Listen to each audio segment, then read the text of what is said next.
పెళ్లి పుస్తకం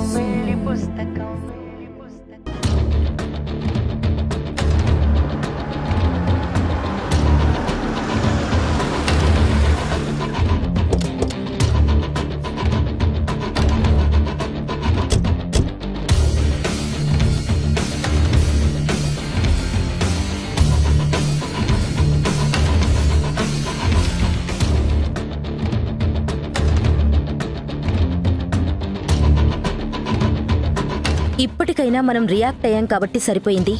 లేదంటే ఈ బిల్డింగ్ ఎప్పటికీ మనకు దక్కేది కాదు. తనది కాని దాన్ని సొంతం చేసుకోవడానికి ఆ కళ్యాణ్ ఎన్ని అడ్డదారులైనా తొక్కుతాడు.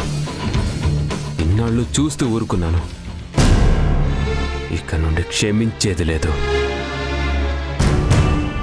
ఎస్ఐ గారు, ఆ తాళం ఓపెన్ చేయించండి. Okay sir.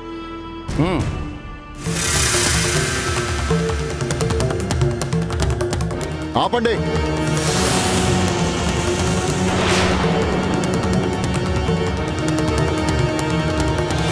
వావ్, పర్ఫెక్ట్ టైంకి వచ్చారు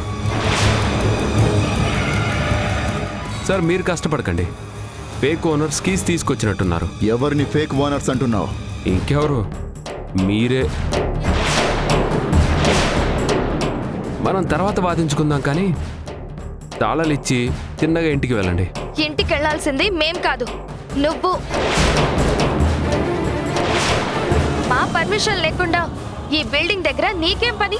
ఫ్రీగా వస్తే లాక్కోవడమే తప్ప చదువుకోవడం, ఒక పద్ధతి ప్రకారం వెళ్ళడం వాళ్ళకి తెలియని పని నందిని గారు. చూడండి, ఇది కోర్టు ఉత్తర్వుల ప్రకారం జరుగుతున్న పని. దీనికి అడ్డుపడకండి. అడ్డుపడితే మీకే ప్రాబ్లం అవుతుంది. నందిని గారు, ఈ బిల్డింగ్ కి మీకు ఏదైనా స్ట్రాంగ్ రిలేషన్ ఉందా? మీరు ఎవరి సైడ్ ఉంటే అది వాళ్ళ సొంతం అవుతుందనుకుంటా.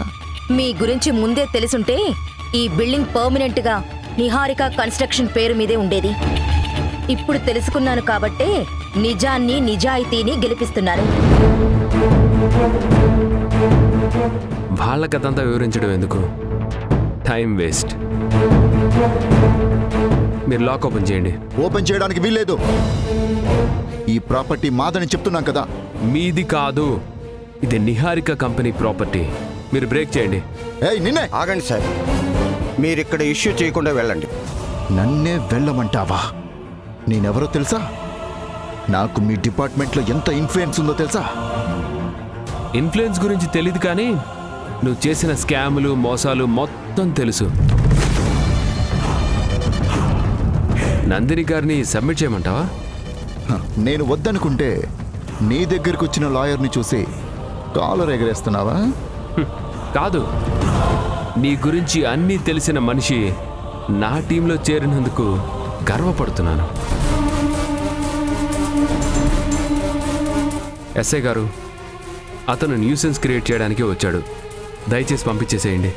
సార్, మీ మంచి కోరే చెబుతున్నాను. ఈ ప్రాపర్టీ వాళ్ళదే అన్నట్టు, మీరు ఆక్రమించినట్టు స్ట్రాంగ్ ఎవిడెన్స్ ఉంది. దయచేసి వెళ్ళండి. కానిస్టేబుల్, లాక్ ఓపెన్ చేయి. ఆపండి.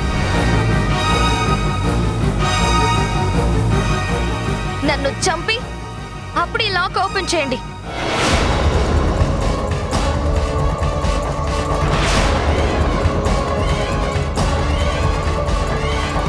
Constable sir. మేడం ప్లీజ్ ఇక్కడ నుండి తప్పుకోండి. ఇది నా ప్రాపర్టీ. ఇక్కడ నుండి నేను కదలను. అభిలాష, కళ్యాణ్ కన్స్ట్రక్షన్స్ పేరు మీద ఇంకా చాలా ప్రాపర్టీస్ ఉన్నాయి.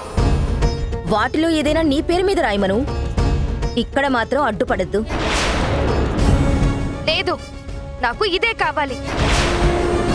ఇక్కడ నుండి తప్పుకోండి మేడం ప్లీజ్. నేను కదలని చెప్పాను కదా.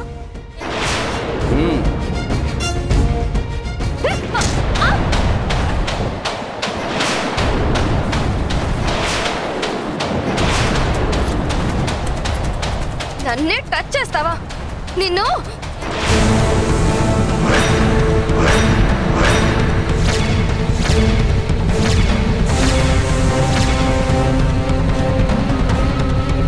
ఆ కానిస్టేబుల్ జాలి పడ్డారు కాబట్టి పక్కకు లాగారు.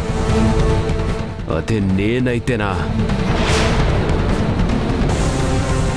నీకు సొంతం కానిది బలవంతంగా లాక్కుంటే అది ఎప్పటికైనా దూరం అవుతుందని నువ్వు నీ ప్రియుడు తెలుసుకోండి.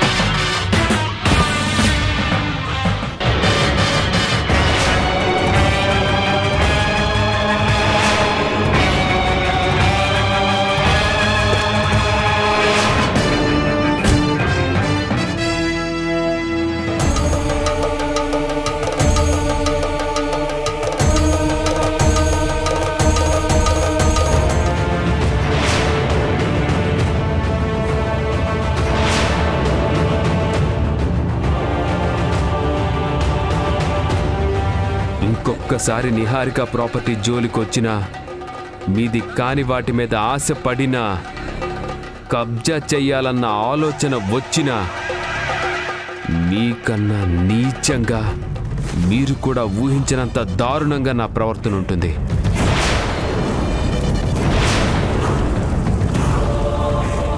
చూసి తట్టుకునే దమ్ముంటేనే నన్ను టచ్ చేయండి. వెళ్ళండి.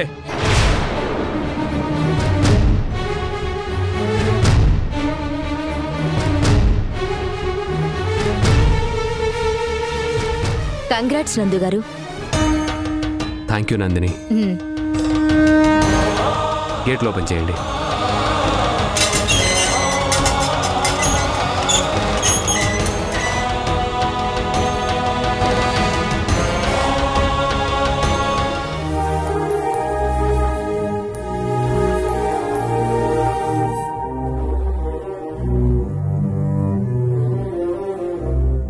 ప్రాపర్టీ దగ్గర జరిగిన ఫైట్కి ఇన్సల్ట్కి పాప రగిలిపోతున్నట్టుంది.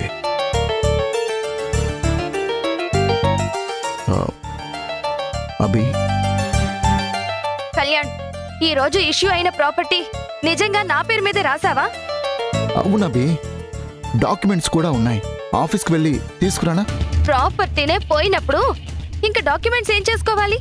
కోర్సు వాల్యూ చేసే ప్రాపర్టీ ఇంత ఈజీగా దూరం అవుతుందని నేను అస్సలు ఎక్స్పెక్ట్ చేయలేదు అభి. జరిగింది తలుచుకుంటే నీకంటే ఎక్కువ నాకే కోపంగా ఉంది. కాని కోపం వల్ల పీస్ ఆఫ్ మైండ్ పోతుందే తప్ప పైసా లాభం ఉండదు. అంటే నీలాగే నన్ను కూడా లైట్ తీసుకోమంటున్నావా? నో అభి, ముందే తెలిస్తే నీకు గిఫ్ట్గా ఇవ్వాలనుకున్నది ఎందుకు దూరం చేసుకుంటాను చెప్పు? మరి ఆఫీస్కి వచ్చి నోటీసులు ఇచ్చామని నందు నందిని చెప్పారు, అది నిజం కదా? కొన్ని రోజులు మన కింద వర్క్ చేసిన ఆ నందిని మన కంపెనీ లూప్ హోల్స్ అన్నిటినీ నందుకి లక్కీ గోల్స్గా మారుస్తుంది. Such a cheater.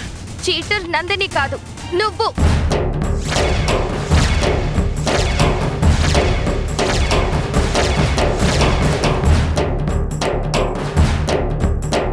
నేనా? ఏం మాట్లాడుతున్నావు డార్లింగ్?